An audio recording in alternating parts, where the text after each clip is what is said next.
මොකෝ ප්‍රශ්නයක්ද? ප්‍රශ්න ගොඩක බං ඉන්න ශයානය පට්ට ප්‍රශ්න ගොඩක් ඔළුවේ තියෙන. ඒ මොකෝ බං? උඹට ඔච්චර අවුල් වෙන තරම් මොකක්ද උනේ? මට කෑ ගහලා අඬන්න බැරුව බං ඉන්නේ. ඇත්තටම කෑ ගහලා අඬන්න බැරුව ඉන්නේ.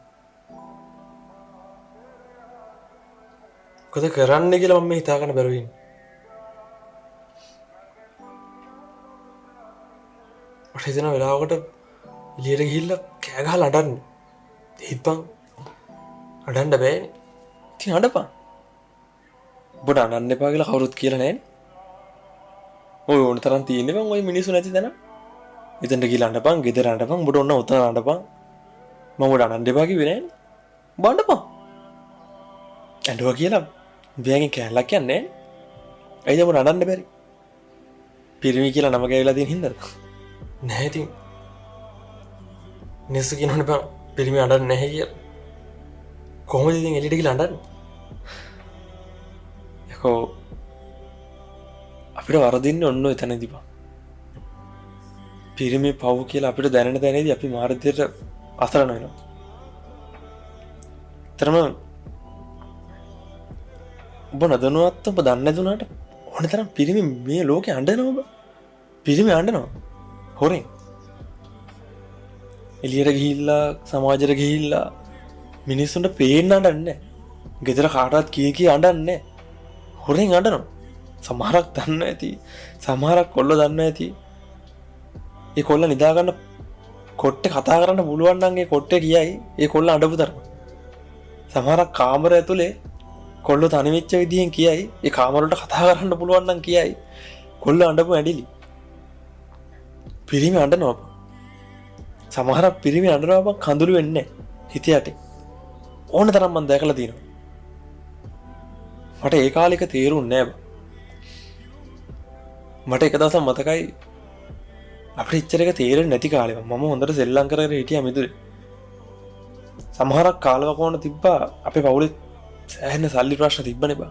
බලටත් එහෙමනේ අපිටත් එහෙමයි. සමහරක් කාලේ නම් මිනිස්සුන්ට අමාරු කාලවල.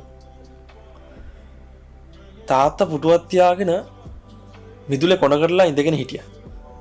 ඔහේ උඩ බලාගෙන ඉඳගෙන හිටියා. මූණේ කඳුළු නෑ බං. ඒත් මට ඒක එච්චර ඒ දවස්වල ගාණක් තිබුණේ නෑ. අනේ තාත්තා මහන්සි ඉඳගෙන ඉන්නවද කියලා මට හිතුනේ. දැන් මං එහෙම ඉන්නවා බං. මං එහෙම ඉන්නවා මගේ මූණෙන් කඳුළු වෙන්නේ නෑ. උනාට මං ඉඳගෙන උඩ බලාගෙන ඉන්නවා.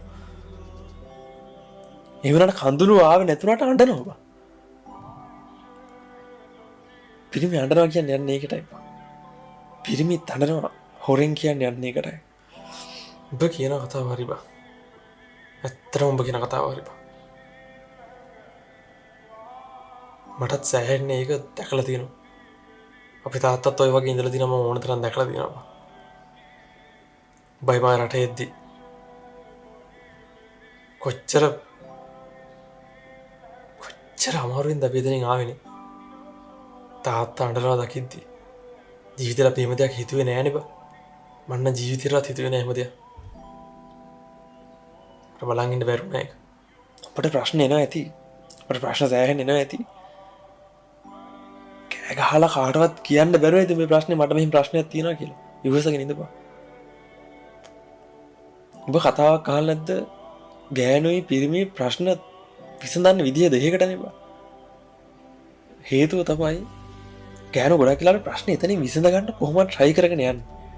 කොහොමද එතනින් විසඳගෙන තමයි යන්න හදන්නේ.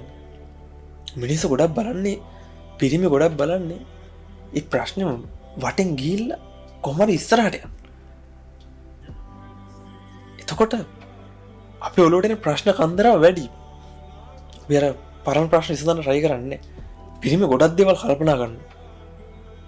පවුල ගැන හිතන්න ඕනේ, අම්මලා ගැන හිතන්න ඕනේ, තාත්තලා ගැන හිතන්න ඕනේ. ගෙදර මොකක් හරි බැඳලා ඉන්නවා නම් වයිෆ් ගැන හිතන්න ඕනේ, දරුවෝ ගැන හිතන්න ඕනේ. මිනිස්සු අසරණ පිරිමි අසරණ නැත්නම් ගොඩක් තියෙනවා. සමහරක් කාලවකවානු එනවා. පිරිමින්ට පට්ට අමාරු කාලවකවානු බං. අපිට තාම මේක ඇවිල්ලා නැහැ නේ බං. අපිට තාම බැඳලා නැහැ. උඹට තාම දියුණු වෙන කාලේ තියෙනවා. මට වුණත් එච්චර තමයි බා. මාත් උපරිම try කරන්නේ අම්මයි තාත්තයි කොහමද ගොඩ දාගන්න. අම්මයි තාත්තයි කොහමද හොඳින් බලාගන්න. ප්‍රශ්න ගොඩක් ඔළුවේ ඇතුලේ තියෙනවා. ඒ වුණාට එක ඔළුවයි තියෙන්නේ. ප්‍රශ්න ගොඩක් තියෙනවා. කරන්න දෙයක් නැහැ. අල්ලගෙන ඉන්න ඕන. මං කියන්නේ අඬපන්. අඬලා උඹේ උදින ස්ට්‍රෙස් එක රිලීස් කරගන්න. කොච්චර කිව්වත් බං සමානාත්මතාවය කියන එක ඇතුලේ පිරිමින්ට සමානාත්මතාවයක් නෑ බං. ඔබ නිකමට බලපන්. උදාහරණයක් කිව්වොත් එහෙම කොහේ හරි ගිහිල්ලා කරදරයක් වුණොත් එහෙම මුලින්ම ගෑනු කෙනෙක්ටද සෙනග රැස් වෙන්නේ පිරිමි කෙනෙක්ටද කියලා. ගෑනු කෙනෙක්ට. ඒක බං අපි මිනිස්සුන්ට බැනලා වැඩක් නෑ බං. ඒකට අනේ උඹ ගෑනුට ඉතර උදව් කරේ පිරිමිට උදව් කරේ නැහැ කියලා අපි උන්ට බැනලා වැඩක් නෑ බං. ඒක බං ස්වභාව ධර්මයෙන් එන දෙයක් ඒක බං. අපි ඕක ස්ත්‍රී ආකර්ෂණය කියන එකට පිරිමි ආකර්ෂණය වෙනවනේ බං. ඉතින් එතකොට අපිට මිනිස්සුන්ට බැනලා වැඩකුත් නෑ. ඉතින් ඇත්තටම ඒක කාතකින් බලද්දී පිරිමින්ගේ සමානාත්මතාවය ඇත්තට පල්ලෙහාට වැටෙනවා. කොච්චර කරත් කරදරයක් වුණත් බං පිරිමි කෙනෙක්ට ඉස්සෙල්ලා ගෑනු කෙනෙක්ට උදව් කරන්න. ඉතින් ඒක නිසා ඇත්තටම එක අතකට අපි පව් බං. ප්‍රශ්න ගොඩක් එක්ක ඉස්සරහට යද්දී මිනිස්සුන්ට සෙනෙහස ඕනේ බං. පිරිමින්ට සෙනෙහස ඕනේ. දැන් ගොඩක් මිනිස්සු හිතන්නේ බං. දැන් ගොඩක් අය පෞල් ජීවිතත් ඇත්තටම නතර වෙන්න එක හේතුවක් තමයි ඔන්න ඔතන බං. දැන් ගෑනු කට්ටිය හිතනවා ගෑනු කට්ටියට විතරයි මේ සෙනෙහස කියන එක ආදරය කියන එක ඕනේ කියලා. නෑ එහෙම නෑ. පිරිමින්ටත් ඕනේ. ඒක පිරිමි මේ කෑ ගහලා කියන්නේ මට ආදරය කරපම් මට සෙනෙහස දියන් කියන. පිරිමි කටවහගෙන ඉන්නවනේ. මට හොඳම දේ තමයි මතක් වෙන්නේ මගේ තාත්තා ඇඬුවේ මම ජපාන් එද්දි. තර උඹලා තාත්තත් එහෙමනේ. අපි දෙන්න එද්දි කොච්චර අපේ තාත්තා ඇඬුවද බං. ජීවිතේරම තාත්තා කෙනෙක් අඬනවා දැකලා තියෙනවද? නෑනේ. ජීවිතේට දැකලා නෑනේ බං. තාත්තා කෙනෙක් කවදාවත් කියනවාද මේ උඹට මං ආදරේ උඹ මගේ පුතා මෙහෙමයි කියලා? තරහා ගන්න බැරි අවස්ථාවේ එයාපෝට් එකේදී ඇඬෙන්නේ. අන්න ඒකයි කියන්නේ බං. පිරිමි කියන්නේ පට්ට ස්ට්‍රෙස් එකක් පට්ට ලොකු ප්‍රශ්න ගොඩක් ඔළුවේ තියාගෙන hina වෙලා ඉන්න මිනිස්සු කොට්ටාසය. කතකට මම දකින්නේ ගෑනු කට්ටියට වඩා පිරිමි සංවේදී. ගෑනු කට්ටියට වඩා පිරිමි එක තැනකදී දුර්වලයි බං. ශක්තිය තිබ්බට මිනිස්සු පිරිමි කියන මිනිස්සු හිතින් සමහරක් වෙලාවට දුර්වල වෙන්නේ නැති.